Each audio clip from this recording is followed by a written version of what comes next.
Pues nada, aquí estoy con Natalia, que yo hace mucho que la sigo y es un placer tenerla aquí en el podcast. ¿Qué tal, Natalia? Muy bien, muchas gracias por la invitación. Bueno, supongo que habrá mucha gente que ya te conozca de los que nos están escuchando, porque hay muchos psicólogos y psicóloga, pero para quien no, ¿qué te parece si te presentas un poquito y nos hablas sobre ti?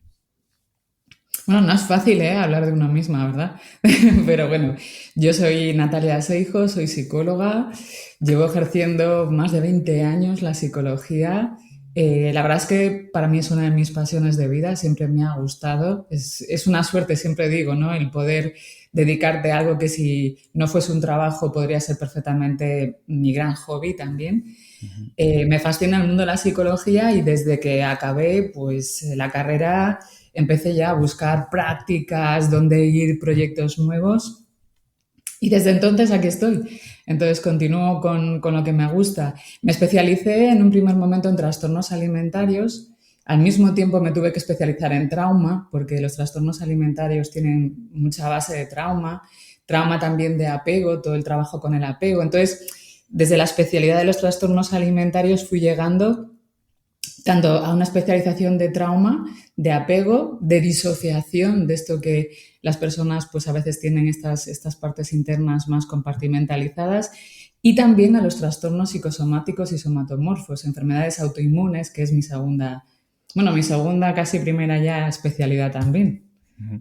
De hecho, yo te conocí, no creo que te acuerdes porque pasamos miles de alumnos por ahí, en la formación de MDR. Creo que estabas en la parte de como tutorizando un poco las prácticas, cuando estábamos ahí los alumnos haciendo prácticas entre nosotros. Y luego volví a saber de ti porque yo luego también me acabé especializando en tema de TCA y entonces, claro, como ahí eres un referente, todos los caminos me acababan llevando a ti.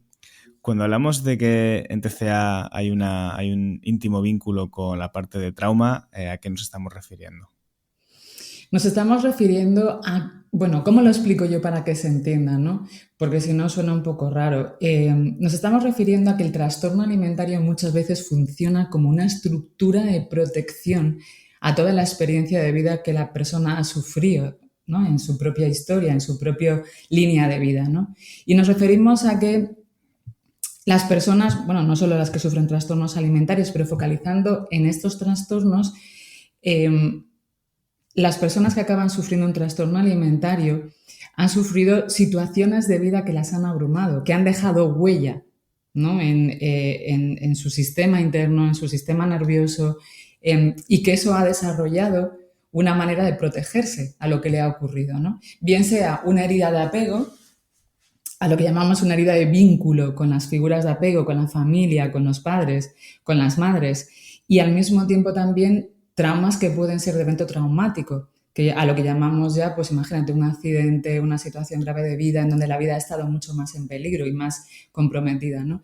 Entonces, en los trastornos alimentarios hasta no hace mucho tiempo esto no se tenía en cuenta. Se tenía en cuenta, pues la familia, no quieren comer, es el síntoma, síntoma, síntoma. Pero ¿qué pasa para que una persona tenga desarrollado ese síntoma con la comida? Ujú. Entonces, cuando hablamos de trauma, hablamos de las heridas que dejan huella, de heridas de infancia muchas veces que no están solventadas, que no están superadas y que muchas veces a través de la comida se pueden tapar, se pueden cubrir, se pueden dejar de ver. A eso me refiero cuando digo que hay trauma. Ujú. Hoy en concreto vamos a hablar, es fácil que me vaya del tema porque como el tema TCA me gusta mucho, es fácil que me vaya, pero voy a intentar que no. Va a estar muy centrado el episodio en el tema de la imagen corporal, así que supongo que también volveremos sobre el punto de trauma. Normalmente, lo acabas de decir, ¿no? Cuando pensamos en un trastorno de la conducta alimentaria, pensamos en comida, en si come mucho, si come poco. ¿Qué peso, qué importancia tiene la imagen y el cuerpo en todo esto? ¿Dirías que el cuerpo es el eje central del trastorno de alimentación? ¿Es un actor secundario? ¿Tú cómo lo ves? El cuerpo, bueno, hay un autor que me gusta mucho a mí también, que trabaja mucho también en psicosomática, ¿no? Que se llama Van der Kolk. Y él siempre comenta, ¿no? Y de hecho tiene un título en un libro que se llama El cuerpo lleva la cuenta, ¿no? Y yo creo que eso se puede aplicar perfectamente también en los trastornos alimentarios. El cuerpo es parte de todo lo que supone el trastorno. De hecho, es muchas veces una de las grandes estructuras de protección. Es decir, si todo se deriva al cuerpo, muchas otras situaciones de vida pueden quedar más escondidas, más apartadas o incluso no vistas, porque el cuerpo es el punto central. Y además es el punto central que lleva la cuenta del peso de mucho de la emoción que a veces como se desconecta, ¿no? Como ocurre, por ejemplo, en la anorexia, que desconectan necesidades, que desconectan deseos, desconectan el placer de la vida y desconectan también de ellas mismas. Ujú. Y lo ocurre exactamente igual con el tema de los trastornos de sobreingesta, como puede ser la bulimia o el trastorno de atracón, en los que la persona, por ejemplo, focaliza en el cuerpo también porque el cuerpo va a suponer como el referente contra el que van porque está subiendo de peso, porque al final acaba siendo como otra protección, pero que sirve también de alguna manera como de distracción a todo lo que hay detrás. Ujú. Entonces el cuerpo es parte central de todo esto, claro. Ujú. ¿Dirías que tiene sentido diferenciar entre cuerpo e imagen? O sea, ¿son dos cosas que se podrían separar? Yo lo separo cuando trabajo. Yo lo separo cuando trabajo, porque una parte es lo emocional que contiene el cuerpo, ¿no? Lo emocional que se tapa a través de la comida o se desconecta a través de la restricción de la comida. Y por otro lado es la imagen que yo veo de mí misma, ¿no? Si soy una paciente y que me causa todo lo demás de lo que estamos hablando también, que contribuye a. Ujú. Pero son cosas diferentes y después también tenemos que diferenciar entre el trastorno de imagen, que ya es otro trastorno añadido al alimentario, que muchas veces va parejo también a un trastorno alimentario, que no siempre lo hay. Ujú. Eso te iba a decir, ¿consideras que puede haber un trastorno de alimentación, por ejemplo, un trastorno de anorexia sin que haya un trastorno de la imagen? Puede haberlo, puede suceder, va muy de la mano, ¿vale? Porque la anorexia y el trastorno de imagen van muy de la mano, sobre todo porque la distorsión de la imagen corporal es parte del trastorno por anorexia nerviosa restrictiva y purgativa.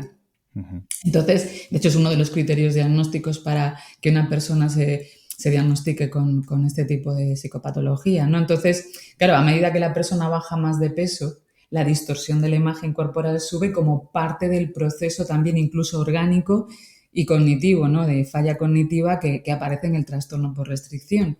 Pero al mismo tiempo, antes, muchas veces hay un trastorno de imagen. Antes de que se... No sé si me lío, ¿eh? Porque cuando lo estoy explicando, porque una cosa es cuando hay la distorsión a causa de la restricción, a causa de la inanición, que es parte orgánica de lo que la persona no puede percibir, y por otro lado es el trastorno de imagen que aunque la persona vaya recuperando peso, se sigue viendo mal todo el tiempo.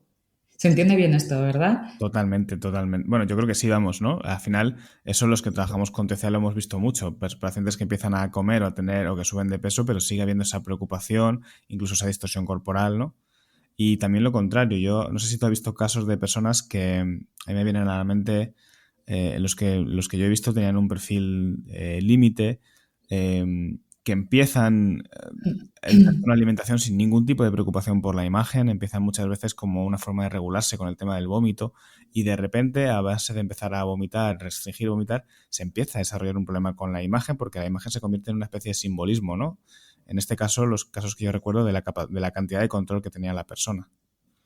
Claro, y entonces, pero ahí ya empieza a haber mucha más psicopatología. Quiero decir, cuando la persona empieza a focalizar en el cuerpo, eso forma parte ya más de toda la distorsión que se va desarrollando por el problema con la comida. Como y dejo de comer y entonces eso acaba desarrollando más que la persona no esté bien a nivel psicológico. Uh-huh. Y eso se acaba trasladando a la imagen, Uh-huh. ¿no?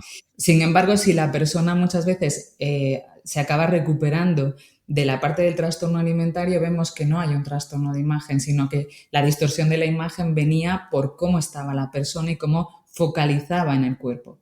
Uh-huh. El trastorno de imagen es un trastorno mucho más antiguo. El trastorno de imagen aparece muchas veces paralelo al trastorno alimentario y además fíjate que el trastorno de imagen muchas veces viene por el propio trauma de apego también. Cuando hablamos de distorsión de imagen, una de las preguntas que nos puede ayudar mucho a identificar si ese trastorno de imagen está presente es cuando le preguntamos a la persona a través de quién, a través de qué ojos tú sientes que te has mirado, quién te ha mirado de esa manera. Porque muchas veces las personas piensan que se ven así porque son así, porque no se gustan. Pero claro, las personas nos vemos como nos han dicho que somos. Las personas nos vemos a través de los ojos que nos miraron. Nosotros no somos pequeñitos y pequeñitas y decidimos que nuestro cuerpo no nos gusta. ¿Dónde aprendemos a ver que el cuerpo no es adecuado? Pues o lo veo reflejado en la figura de apego que no se gusta y yo veo eso reflejado en mí, que eso se llama un aprendizaje procedimental, es decir, lo que yo aprendo de fuera, aunque no me lo digan, ¿no? Que es más implícito, no sé si se entiende, ¿no? Si ya lo Claro, con palabras muy técnicas me lo como dices. vicario, ¿no? Aprendizaje vicario. Vicario podría ser paralelo al vicario, pero es un aprendizaje en el que entras sin que tú te des cuenta. Es decir, si mi madre, cada vez que sale del cuarto de baño, ¿no? De ducharse, de, bueno, lo que sea, se tapa corriendo como con miedo que no me vean el cuerpo y yo desde pequeña veo que mi madre hace eso, a mí me está transmitiendo un aprendizaje acerca del cuerpo. Hmm, El cuerpo no se puede mostrar, es peligroso que te vean el cuerpo, entonces eso me queda.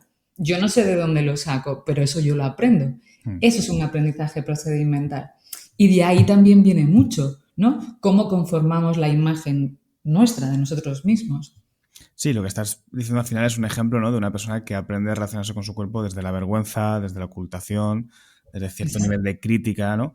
A mí a veces esto me recuerda un poco al autodiálogo, solo que en vez de en la narrativa interior, en la mirada, en cómo la persona se observa y se cuestiona a sí mismo qué es su cuerpo. Pues si está en condiciones óptimas, genial, y si de repente no está en condiciones óptimas, empieza toda la parte crítica. ¿Dónde está la frontera o cómo diferenciamos lo que sería, por ejemplo, un complejo físico? Yo no sé qué piensas tú, pero yo creo que es complicado encontrar a alguien que no tenga a nivel de estética algo que dice de sí mismo, y a mí esto no me cuadra, esto no me gusta, ¿no? ¿Dónde está la frontera entre eso, ese complejo, y lo que sería ya un trastorno de la imagen? El trastorno de imagen es un trastorno que limita. Es decir, cuando una cosa, me refiero, cuando algo, un complejo, algo físico, algo de imagen, cruza la línea del límite, es decir, cuando a mí me limita, eso empieza a ser un problema. Es decir, tú puedes tener un defecto, lo puedes aceptar mejor o peor, pero a ti eso no te limita la vida. Cuando una persona empieza a cubrir el defecto, a tapar el defecto, bueno, ya conductas mayores, ¿no? Que puede llegar incluso hasta la autolesión por sentir que ese defecto, que no siempre tiene que ser real, lo es para la persona, ahí es donde comienza el problema. Entonces podemos diferenciar diferentes niveles. Tenemos una imagen negativa, tenemos acerca de algo, ¿no? Que no tiene por qué ser pues algo que limite la vida de la persona, no le gusta, pero no la limita. Pasamos a la distorsión de la imagen, donde la persona ya se ve no tanto como es, sino como se percibe que es, que ahí ya puede limitarle más la vida a la persona. Pasamos al trastorno de imagen, que ahí ya hay un límite de vida, la vida muchas veces gira en torno a los defectos físicos y al trastorno dismórfico corporal, que en esta línea de intensidad, ¿no? Vamos aumentando la intensidad de la patología, es uno de los más graves, porque este puede llegar a límites en el que la persona comprometa su propia vida por un defecto físico, que puede ser percibido como defecto, pero que en realidad muchas veces no lo es. Uh-huh. Vale, en principio, entonces, una persona que, por ejemplo, tiene un complejo puntual, no tendríamos por qué decir, mientras haga una vida normal, que tiene un problema de la imagen corporal. O- Exacto, exacto, no. A no ser que ese tema le acabe, lo que te digo, ¿no? Le acabe llevando a hacer conductas, comportamientos con la comida, no con el cuerpo, taparlo o que no quiera salir, que haya aislamiento social, ahí empieza a haber un problema mucho más grave, pero si no, no. Claro. Esto es un poco lo de siempre en psicoterapia, ¿no? Que a veces la frontera es difícil decir dónde la pongo, dónde designo que empieza a verlo y empieza a no a verlo, ¿no? Porque me está viniendo, por ejemplo, a la mente el caso de un colega que tiene mucho complejo con su nariz y sí que hay conductas de evitación. Él tiene un funcionamiento aparentemente normal, no le limita de ninguna manera en su vida, pero sí que hay ciertas conductas, ¿no? Pues, por ejemplo, si se sacan una fotografía, no evita mirarse al rostro porque no quiere ver la nariz en su rostro.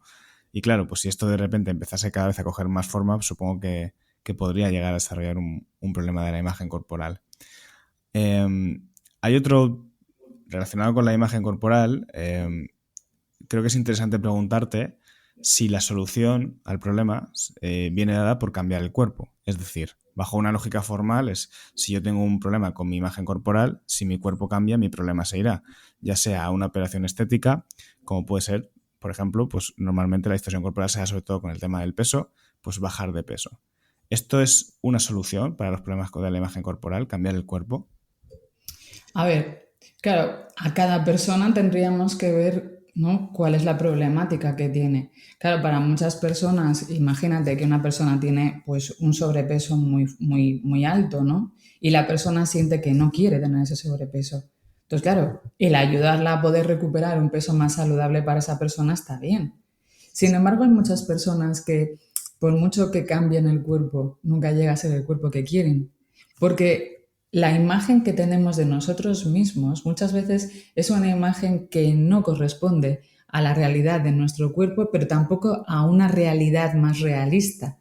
Muchas veces hay personas que se miran a través de un yo idealizado porque tienen un yo rechazado.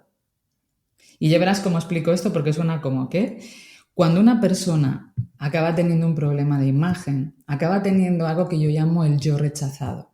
El yo rechazado es la imagen de la persona estancada en el tiempo a la que la persona no quiere llegar a ser nunca más. Es decir, si yo le pregunto a alguien, ¿cuál es tu yo rechazado? La imagen de ti a la que no te gustaría llegar a ser, volver a ser esa persona nunca más.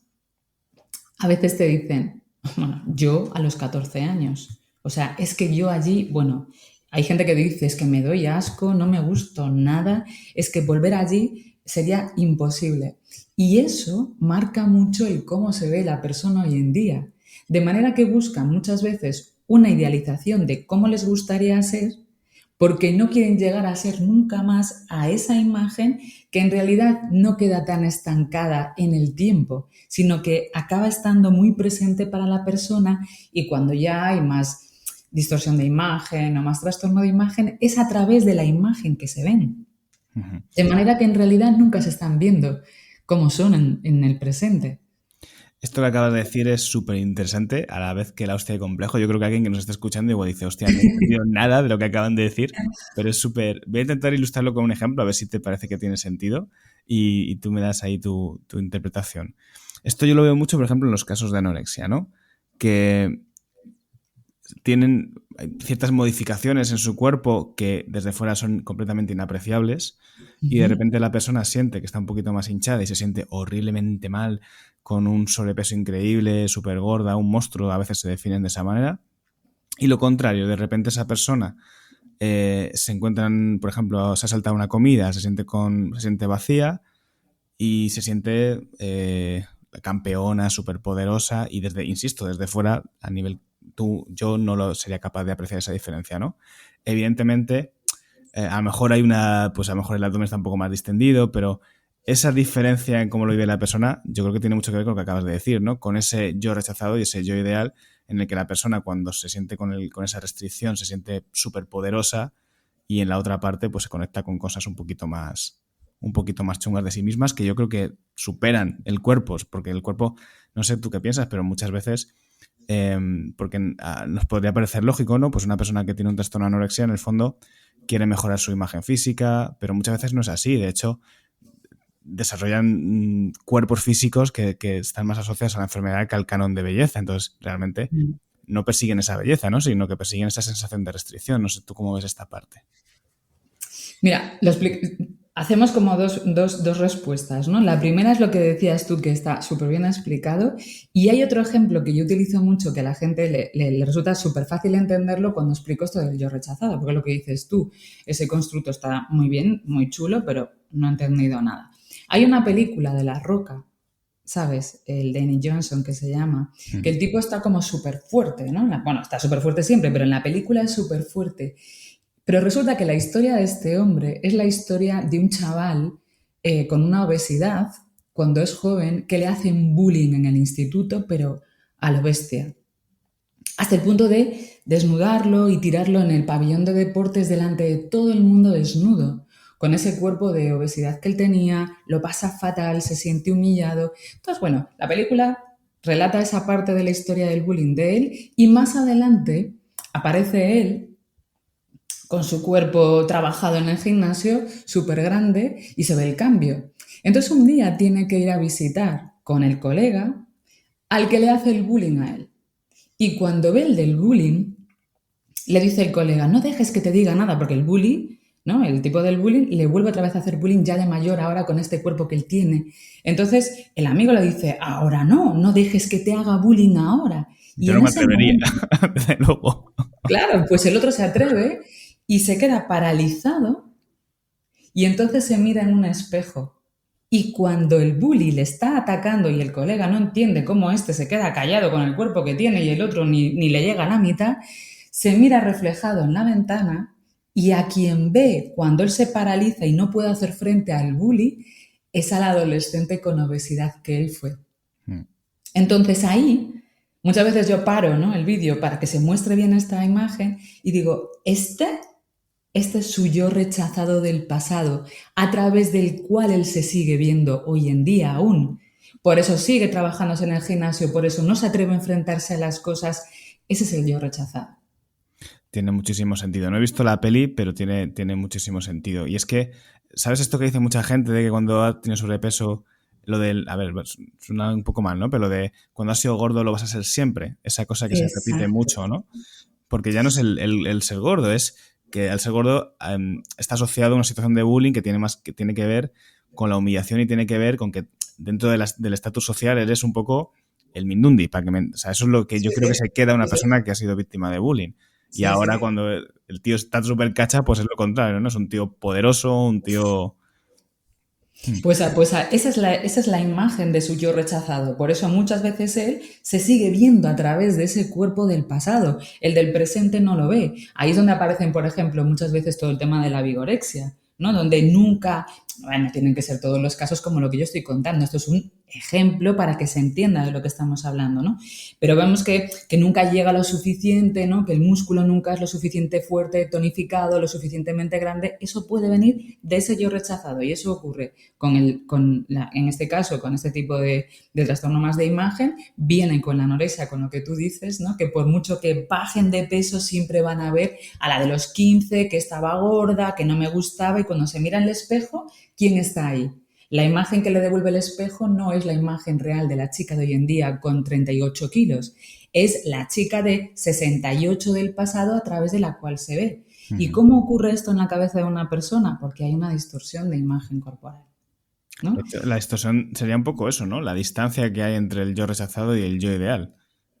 Exacto. Entonces saltan al yo ideal que no existe, que es un cuerpo que no es el de la persona, porque todo el tiempo están mirando a un yo rechazado. Entonces al final eso acaba siendo una gran distorsión de imagen corporal, ¿no? Que bueno, eso ya tiene otros términos más técnicos, ¿no? A la hora de trabajar en psicología, pero básicamente para que se entienda bien, porque muchas veces la gente dice, pero ¿cómo se puede llegar a algo así? Bueno, pues porque la persona está enferma, le ocurre algo. O sea, ve su cuerpo con una distorsión, porque esto es un trastorno psicopatológico. Es decir, el problema no está en el estómago, el problema está en la cabeza, pero se acaba trasladando al cuerpo porque el cuerpo es el que lleva la cuenta de todo lo que está pasando, lo que decíamos antes. Ujú. Entonces, de una parte más eh, psicofísica, ¿no? De la parte más de la distorsión de imagen corporal, se llega a un problema con el cuerpo, porque el cuerpo acaba pagando lo que está ocurriendo, ¿no? Y al mismo tiempo se retroalimenta, porque si el cuerpo no está bien, la cabeza no está bien, y acaba metiéndose la persona en un ciclo más complicado de un trastorno mucho más grave, Ujú. ¿no? Entonces, eso por un lado. Y luego la pregunta que tú me hacías de cómo se ve desde la anorexia. No sé si se ha explicado ya con esto o no. ¿Y cuál era la pregunta que se me ha ido? Era cuando tú explicabas toda la parte de la distorsión de la imagen, ¿no? Que cómo la persona lo podía vivir un poco ahí dentro también. Ah, sí, hacía referencia a que de una forma muy lógica lo que podríamos pensar es que puede ser comprensible que una persona haga un trastorno de anorexia en el sentido de que, por ejemplo, ¿no? Si antes tenía un sobrepeso, pues ahora quiere acercarse a una figura más normativa, de un canon de belleza más normativo, pero es que muchas veces mi sensación es que no se persigue ese canon de belleza, porque la delgadez extrema no representa el canon de belleza. O sea, lo que se busca es la delgadez extrema, son dos cosas distintas. Claro, porque ahí ya no hay una persecución de la imagen. En un primer momento, claro, si tú me dices, pero claro, o sea, en la anorexia no puede estar influida por el canon de belleza. que sea que siga la persona, digo, claro, a ver, estamos todos metidos ahí, la sociedad está metida en todo el canon que hay, o sea, todos estamos influenciados por las redes sociales, bueno, ahí está para todo el mundo, pero ¿por qué algunas personas se enferman y otras no? ¿Por qué si estamos todos y todas metidas en esta sociedad en donde la imagen cobra una importancia a veces incluso un poco, ¿no?, extrema en algunos casos? ¿Cómo es que algunas personas se enferman y otras no? Porque esto no va solo de la imagen, esto va de que tiene que haber papeletas, vamos a decirlo con un lenguaje más coloquial, para que tú desarrolles algo así. Porque ¿quién se enferma de esa manera? Es muy difícil pasar hambre, es muy difícil. Y estas personas van contra su propio deseo de comer. Claro, ahí hay mucho más. Detrás de todo esto hay todo un mundo interno con problemas, con un control extremo que acaban desarrollando con la comida, con el cuerpo, con la restricción, ¿no? Y cuanto más adelgazo, mejor es para mí, pero no tiene que ver con la imagen ya. Tiene que ver con algo interno que no está nada bien, ¿no? Que es el trastorno que tiene la persona psicopatológico. Claro. A ver, cualquier persona que haya hecho dieta, yo creo que, o que se haya sometido a un proceso de pérdida de peso, reconoce la satisfacción que se siente cuando vas a la báscula y ves que has bajado de peso, que de repente estás en una talla 38, incluso una talla 36. Lo que detecto yo en este tipo de casos es que lo que se persigue no es la talla 38 ni la talla 36, sino esa sensación de éxito que es el yo, con la que se conecta el yo idealizante. ¿Qué pasa? Cuando estás en una talla 36 necesitas seguir y eso puede llegar hasta límites que la gente nos puede sorprender, ¿no? Cuando no lo vives de dentro, pero que alguien pueda poner su vida en riesgo por conectar con esa sensación. Claro, entonces aquí, fíjate, vamos a intentar hilar para que se entienda muy bien. Entonces tú imagínate una persona pues que no es muy exitosa a nivel social, ¿no? Y que esa persona pues está en la adolescencia y que en esa época de la vida el ser exitoso a nivel social, a nivel grupo de iguales es súper importante. Entonces, bueno, pues tiene un peso que no corresponde a que los demás puedan aceptarla o aceptarlo y de repente un día empieza pues a pensar que no se gusta a sí misma y encima le están diciendo que está gorda o que está gordo y hace dieta. Y entonces resulta que baja unos cuantos kilos y empiezan a venir un montón de refuerzos externos que hacen que la persona a nivel social empiece a ganar más puntos. Claro, si tienes 16 años o tienes 15 o tienes 13, hoy en día hasta 12 o menos, y empiezan a decirte cosas muy positivas, te empiezan a halagar más o a validar más porque tu cuerpo está delgado, entonces la persona en ese momento, la chavalita o el chavalito, dice, ¿qué tengo que hacer yo para ser aquí aceptada por los demás y que me quieran y que le guste bajar de peso? Claro, puede bajar de peso si internamente ese chico o esa chica está bien, no ocurre nada, no tiene ninguna falla de apego, como decíamos antes, ningún trauma de ningún tipo, todo está colocado en su familia y la autoestima la tiene lo suficientemente bien, vale, puede bajar ese peso, se mantiene encantada de la vida y ya está. ¿Qué ocurre si eso cae como una semilla en una historia de vida en donde la chica o el chico en su casa las cosas no están bien? O que tiene una familia que a lo mejor son muy críticas, muy exigentes, o ha tenido un problema o ha sido abusada en algún momento de su vida, no sabemos. Lo que hay ahí atrás, eso puede caer directamente en un lugar en donde el terreno esté sembrado para que aquí se pueda desarrollar algo más. Ese es el problema muchas veces de los trastornos alimentarios, no que le digan que es guapa porque ha bajado de peso y ya no se puede controlar nunca más. ¿Dónde cae eso para que esa persona desarrolle un trastorno alimentario? Totalmente, es que, es que te cambia tu estatus social, o sea, tu cuerpo cambia tu estatus social y por tanto cambia, supongo, lo que tú dices sobre ti que vales o lo que dices sobre ti que eres, ¿no? Yo ahí tengo una duda y es si siempre es necesario que haya una experiencia de trauma, ¿no? Que sea como ese sembrado que te he dicho en el que va a caer eso y la persona se va a agarrar, porque yo pienso, y esto es totalmente una reflexión mía conjetural, que es suficientemente reforzante y motivador eso que acabas de describir como para que incluso sin que haya una experiencia de trauma la persona se enganche a esa sensación constante. A ver, también están los temas de personalidad. Quiero decir, cada uno tiene su temperamento y su carácter que se va desarrollando a lo largo del tiempo. Claro, si una persona tiene unos rasgos más obsesivos, unos rasgos más impulsivos, ¿no? O sea, ahí también la personalidad también tiene pues su influencia, ¿no? Porque aquí vamos a hablar de personalidad, vamos a hablar de apego, vamos a hablar de trauma. Entonces, claro, ahí todo eso tiene su conjunto que puede ayudar también, ¿no? Sin embargo, si tú tienes una personalidad más impulsiva y te pones a hacer todo esto que decimos, siendo jovencitos, ¿eh? Porque luego más adelante pues hay otros factores que influyen también, ¿no? Pero si tú tienes una personalidad más impulsiva, pero a ti en tu casa te ven que tú haces esto y tienes una familia estable que lo puede regular y te puede colocar, no pasaría tampoco nada, ¿sabes? El problema es cuando... Y de hecho hay familias, ¿no? Que ocurre esto, que pues los chicos o las chicas se ponen más impulsivos o se ponen más obsesivos y la familia ayudando se recoloca todo.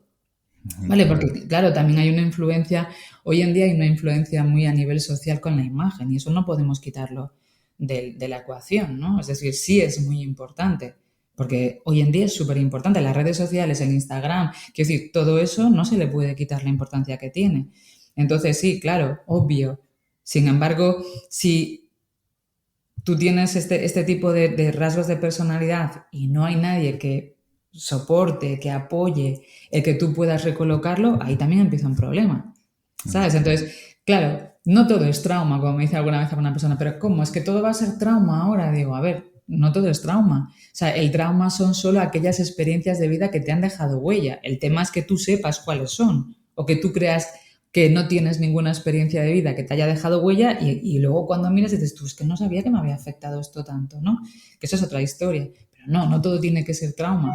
Pero no sé si me entiendes, ¿no? Que también eso, una combinación puede llegar a desarrollar también todo esto, claro. También depende, claro, lo que se entienda por trauma, porque, por ejemplo, antes también lo decía un poco, porque a lo mejor alguien nos está escuchando y está pensando, vale, pero a mí nunca me han hecho bullying, yo no tenía un sobrepeso, entonces, ¿por qué tengo esto? No se supone que no me debería pasar, ¿no? Y no es exactamente así. Hemos puesto ejemplos como muy representativos, pero yo recuerdo, por ejemplo, el caso de una chica en consulta que era como pues una tía como a ojos de cualquiera, una adolescente súper normativa, sacaba muy buenas notas, con amigos, con un físico normal, o sea, pues normativo, y de repente llega la cuarentena, empieza a hacer, por hacer algo, empieza a hacer ejercicio y tal, baja de peso y lo que tú dices, vuelve y empieza a desarrollar un trastorno de anorexia brutal. Y dices, aparentemente no hay historia de trauma. Bueno, la historia de trauma en este caso de esta chica es más bien como por negligencia, es como ella lo que recuerdo que me decía es que yo nunca me había sentido tan yo como ahora que tengo el trastorno de anorexia, ¿no? Es decir, como que de repente el trastorno de anorexia le había dado una identidad, un sentirse de una manera muy concreta, sentirse reconocida en algo que hasta ahora no había tenido y visiblemente no había nada, digamos, aparentemente grave en su historia biográfica, pero en verdad sí, había un vacío. Claro, es decir, claro, cuando tú estás diciendo eso me empiezan a aparecer un montón de ideas y empiezo a pensar, claro, y entonces, ¿cómo es que esta chica nunca se ha sentido validada a ese nivel? ¿Cómo es que no le ha llegado nunca ningún refuerzo a ese nivel? ¿Cómo una persona solo se va a poder sentir ella misma cuando se llega a enfermar? ¿Dónde estaba la familia? ¿No? Porque la validación llega de tu familia, el refuerzo de ser tú mismo te llega de la familia. ¿Dónde estaban sus padres? ¿No? ¿Y de dónde viene ese vacío? ¿En dónde esa chica aprende a tener un vacío en su vida? ¿Con qué contacta ese vacío? ¿Con soledad? ¿Con qué contacta ese vacío? Entonces, claro, si tú tiras, dices, uy, aquí hay tema de apego. ¿Dónde estaba su familia todo este tiempo? Que ella tiene que llegar a ese punto de yo me siento yo misma cuando yo me centro en el control de la comida, en el control del cuerpo, y así soy yo misma, ¿no? Y tú misma la encuentras ahí, ¿dónde estaba todo lo demás? ¿Sabes? Entonces, si te pones a mirar, no le llames trauma, pero ahí pasa algo, ¿no? Totalmente sí. Has dicho una cosa también que es muy interesante, ¿no? Que es el tema del uso de las redes sociales, toda esta presión que ejerce sobre la imagen. No sé si incluso tú percibes que, claro, ahora en las redes sociales tú cuando subes una foto la puedes llenar de filtros, de movidas. ¿Crees que eso se podría convertir en ese yo ideal? No sé si me explico. Como que se produzca una distancia entre... Me empiezo a creer lo que estoy proyectando en las redes sociales sobre cómo es mi cuerpo. Bueno, y de hecho, yo he visto más de una vez, ¿no? De que las personas se acaban convirtiendo en el filtro que utilizan.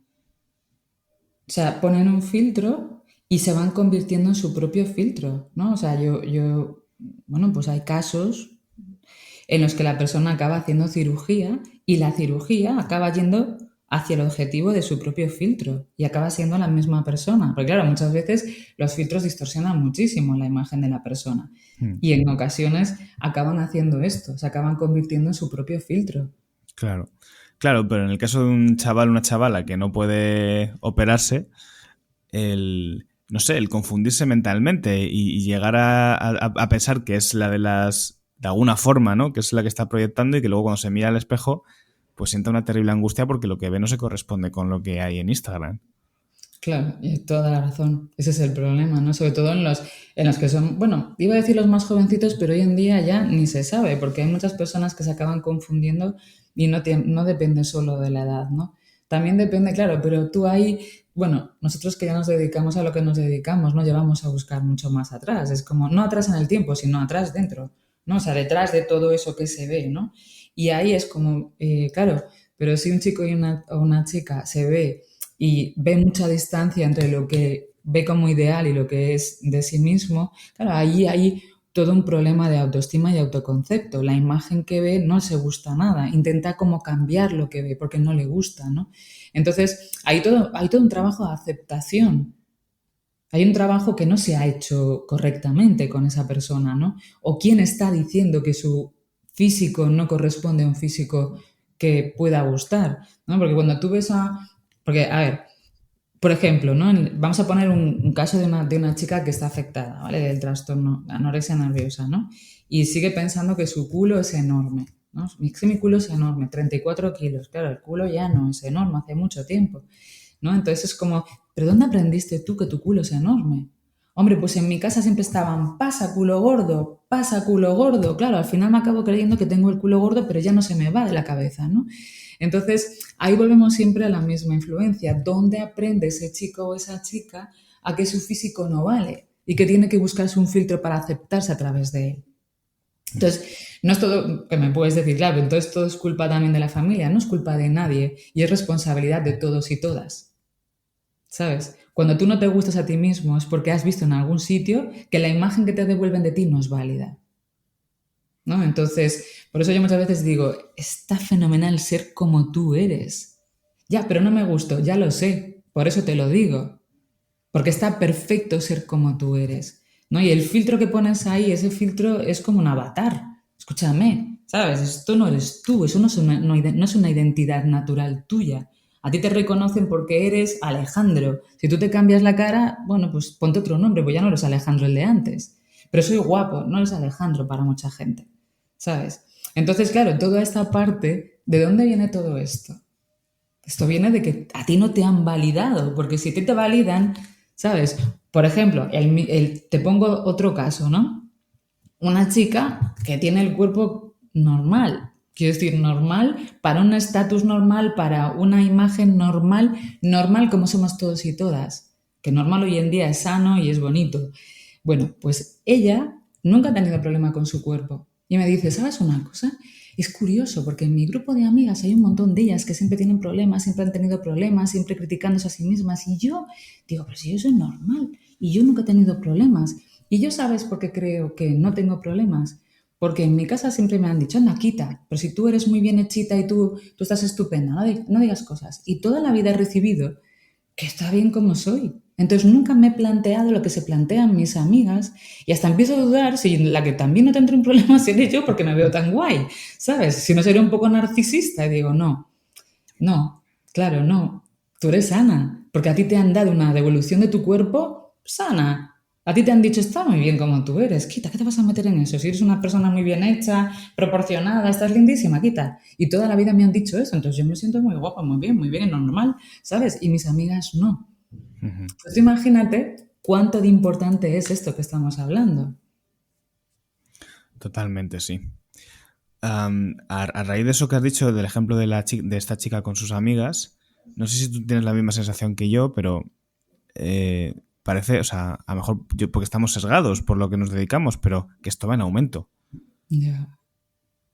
Exactamente, sí que está en aumento, tienes toda la razón. Yo también lo veo. ¿Y a qué, no sé, a qué se lo atribuyes? ¿Por qué piensas que va en aumento? Bueno, porque no, porque pues el tema de la imagen se ha recolocado como una premisa fundamental en este mundo, ¿sabes? Es decir, todas las personas quieren cubrir unos valores físicos, valores me refiero a características físicas que correspondan con aquello que se vende y que se ve, ¿sabes? Entonces, claro, date cuenta que hoy en día vivimos a través de las redes sociales. Las redes sociales es imagen. Entonces, claro, si hay 5, 8, 25, 30 personas que deciden qué es lo que vale y qué es lo que no vale, claro, habrá mucha gente que tenga buena autoestima, buen autoconcepto y te diga, bueno, mira, lo que vale es lo que dice, pero a mí no me gusta. Pero ¿cuántas personas de esas puede haber en comparación con todas aquellas que digan, ostras, pues yo me tengo que recolocar porque eso es lo que vale? Si yo no hago lo que vale, entonces no voy a ser válida. Y se identifican con lo que ven. Entonces, si vivimos en un mundo de imagen, va a haber problema de imagen, es obvio. Totalmente de acuerdo. Y si encima a esto le sumas que cada vez hay una creencia mayor del control que tenemos sobre nuestra imagen por el acceso a la información temprana, por el tema de dietas y demás, es el caldo de cultivo perfecto para que cada vez haya más problemas de este tipo. De hecho, seguro que lo has visto, ¿no? Pacientes tuyas que se pasan el día en las redes sociales y además un efecto muy... O sea, algo que me llama mucho la atención es que yo los pacientes que tengo con anorexia, siguen otras personas que divulgan sobre anorexia, o sea, pero que también tienen anorexia, y se están todo el rato comparando, en plan, ay, pues yo estoy un poquito más, un poquito menos, hay como una competición ahí virtual entre ellas en las redes sociales. Y luego hay como una retroalimentación que muchas veces es insana, claro, porque se acaba perdiendo perspectiva de lo que es sano y lo que no lo es. Mm. Y si entonces muchas veces, aunque cambie el físico o el cuerpo, el problema persiste, ¿cómo se soluciona esto? O sea, ¿cómo una persona sana o cómo una persona resuelve su problema? Claro, cuando una persona cambia su físico y el problema persiste, es que el problema entonces ya no está en el físico, el problema está en otro sitio, ¿no? Ni está en el físico, ni está en el estómago, está en la cabeza. Y ahí es donde tenemos que empezar a trabajar con esa cabeza, ¿no? Con ese mundo interno, con qué es lo que te lleva a estar todo el tiempo peleándote con tu cuerpo para cambiarlo todo el tiempo. Y por mucho que lo cambias, ves que no funciona.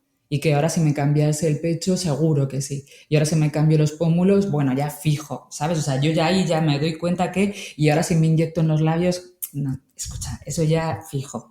Y vamos en aumento. Y claro, eso no da resultado. ¿Por qué? Porque te sigue sin gustar. Pero ¿dónde tú no te gustas? Mm. ¿En dónde tú no te gustas? Porque hay muchas personas que tienen una nariz de no sé cómo, unos labios de no sé cómo, una frente de no sé cómo y se gustan. ¿Cómo lo consiguen? Ah, pues ni idea. No sé cómo lo logran porque yo los veo fatal. Claro, porque tú miras todo a través del filtro, pero cuando alguien se gusta, y parece un tópico de las psicólogas y los psicólogos, ¿no? Cuando alguien se gusta adentro, da igual como fuera, ¿eh? O sea, más o menos, quiero decir, te quieres aceptar, te quieres ver bien, porque también estás en las redes, o también ves las redes, o también ves a la gente de tu alrededor. Pero cuando alguien se gusta desde dentro, es que no tiene que cambiarse fuera, ¿no? Mm. Y parece un tópico, pero es que es real. No es que sea un tópico, es que es real, ¿no? Y hay mucha gente que se cambia afuera y no se gusta. ¿Por qué? Porque no se gusta nada dentro, porque hay algo ahí que no está funcionando bien. Ujú. Cogiendo el ejemplo este que has dicho del actor este de La Roca, eh, esa analogía, ¿no? De que tiene ese yo rechazado en el bullying, ¿no? De ese chico adolescente con sobrepeso. Si tú tienes esa creencia arraigada en ti de que en el fondo siempre vas a ser esa persona, eh, ¿qué es lo que hay que resolver? A ver si consigo formular bien la pregunta porque es compleja. O sea, hay que ser capaz de despedir a ese yo rechazado, hay que integrarlo en ti. O sea, ¿qué es lo que hay que hacer con eso? Porque al final esa persona siente como que todo el rato vuelve ahí y le hace daño. Sí, de hecho, hay personas que a lo mejor pues tienen un sobrepeso y van bajando peso y a eso le llamamos el yo gordita o el yo gordito que llevamos dentro, ¿no? Que le digo yo a las pacientes y a los pacientes y me dicen, bueno, pues mi yo gordita o mi yo gordito me acompaña siempre. Es una cosa impresionante.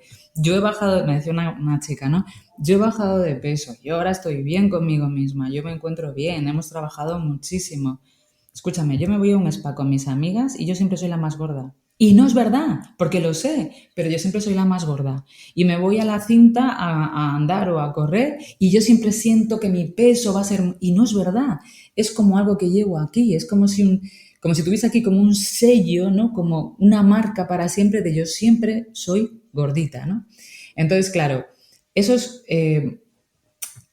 es como si la persona, lo que decíamos antes, ¿no? Como si queda eso fijado ahí a lo largo del tiempo y acaba siendo como algo desconectado dentro, como si no se llega a integrar, como si la persona va bajando de peso, pero la imagen no se va integrando a medida que la persona va bajando de peso, porque la imagen lleva ahí tantos años, muchas veces muchos años, y cuando consigue es como que no lo integra. Entonces hay que ayudar a integrar esa imagen de la persona. Muchas veces no lo integran porque hay rechazo, vergüenza y preocupación, como tres protecciones. El rechazo porque es el cuerpo al que no quieren llegar otra vez. Entonces, si yo muchas veces suena un poco como curioso si tú no has tenido esto, pero si lo tienes se entiende perfectamente, ¿no? Porque las personas que lo tienen lo entienden perfectamente. Rechazo porque yo no quiero ser eso nunca más. Vergüenza porque no me gusta nada verme así. Y entonces verlo separado es no integrarlo, porque si lo integro, la preocupación es que yo vuelva a ser otra vez eso.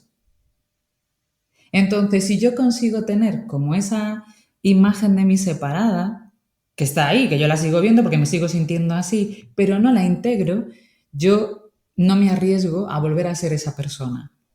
Entonces, esto es como algo psicológico que hay que arreglar, porque eso se tiene que integrar, porque la persona ya no es eso, pero lo separa por si acaso vuelve a serlo.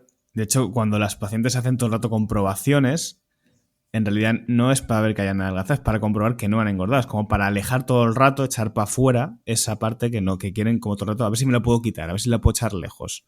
Claro, si cuanto más lejos esté, menos me voy a volver a convertir en eso, pero claro, eso no es sano porque lo tienen aquí todo el rato y entonces están haciendo como comportamientos porque eso está aquí todo el rato.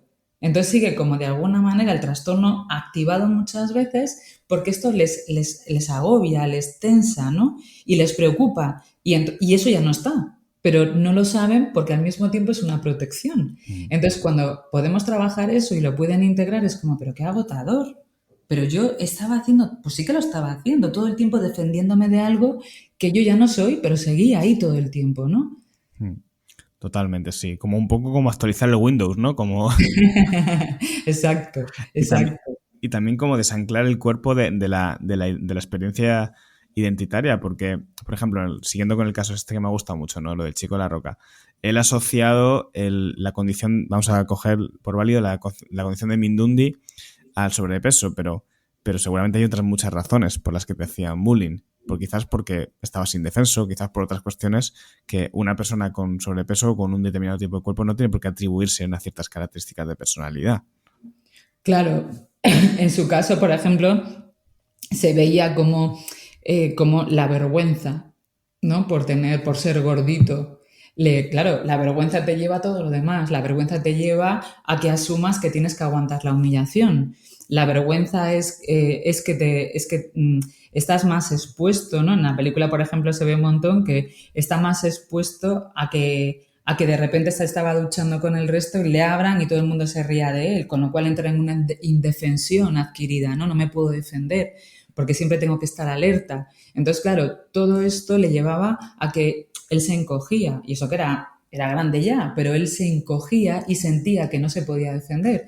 Y cuanto menos se podía defender, el otro, que como dices tú, era más mindungui que él, se crecía un montón y le hacía frente, con lo cual, claro, la relación abusiva era mayor, porque el otro se sentía como súper empoderado, pudiendo hacerle bullying a alguien tan grande, ¿no? Entonces era como, el otro era Goliat y este era el pequeñito que le hacía frente a Goliat y aún se sentía como más reforzado. Entonces era como la relación abusiva, en él generaba todo el tiempo la sensación de sometimiento.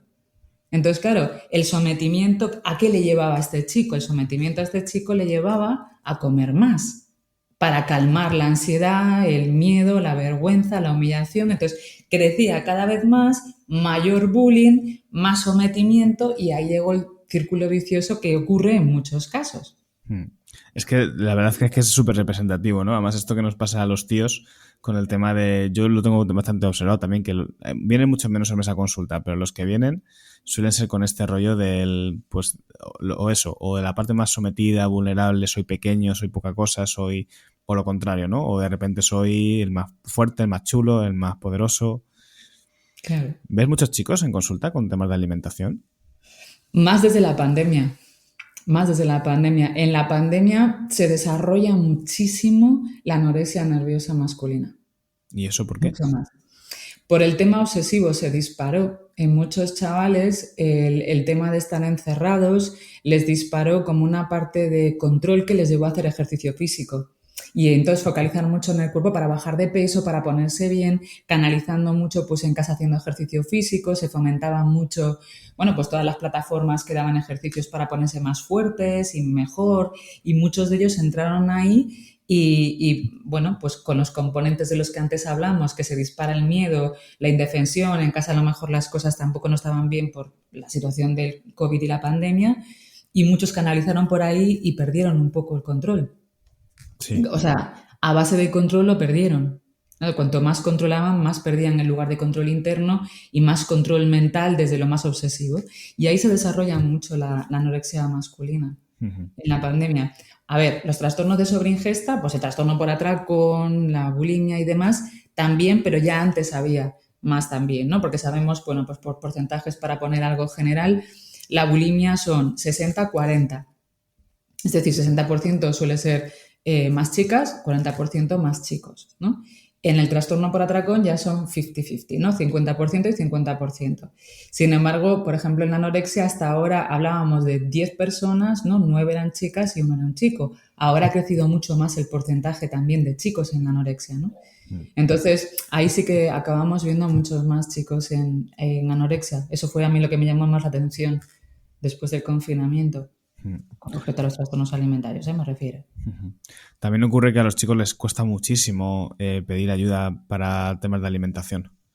Yo creo que las anorexias masculinas están súper silenciadas. Imagino que poco a poco la gente se está acostumbrando a pensar que también puede haber de este lado este problema, ¿no? Y de alguna forma decir, oye, tío, ve al psicólogo que se te está yendo las manos, pero generalmente es muy complicado detectarlo en un hombre.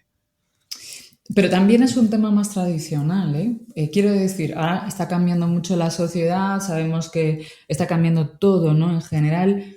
Sin embargo, no, yo fíjate, hace muchísimos años que me dedico a esto. Antes de que hubiese este cambio social tan grande, ¿no? Con identidades, con...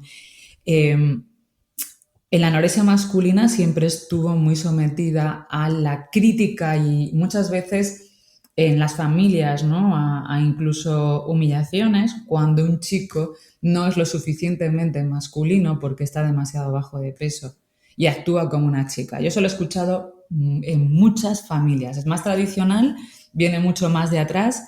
Sin embargo, creo que aún hay un halo de si tú tienes anorexia, a lo mejor tú también puedes tener, ¿no? Pues más una homosexualidad o puedes tener algo más que no has contado. Eso ha sido hasta ahora lo más tradicional. Claro, hoy en día, afortunadamente, las cosas están cambiando mucho en ese sentido.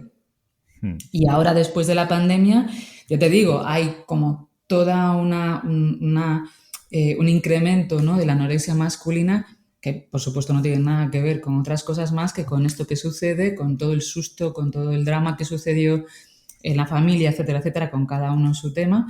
Pero yo creo que antes venía mucho más por ahí, en lo tradicional venía más por este lado, ¿no? Sí, tiene mucho sentido. De hecho, yo los pocos hombres que he visto con trastorno de anorexia eran homosexuales. Y supongo que tiene que ver con que hay una licencia mayor a poder decirlo, ¿no? Porque, claro, pues sí, pues ya eres homosexual, no vas a entrar dentro de que te puedan cuestionar eso.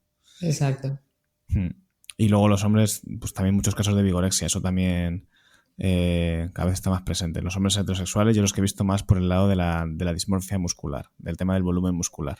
Pero ellos no vienen a una consulta por eso. No. No vienen a consulta por eso, a no ser que ya haya una gravedad y que ya la vigorexia no esté como pues en algún caso que yo he visto, pues que ya había órganos afectados y no podrían parar, era una persona que se ciclaba para llegar a tener ese cuerpo, le habían avisado que tenía órganos afectados, no podía parar y tuvo que ponerse en tratamiento porque ya se le había ido tanto de las manos que no podía, ¿no? Y estaba comprometida su salud.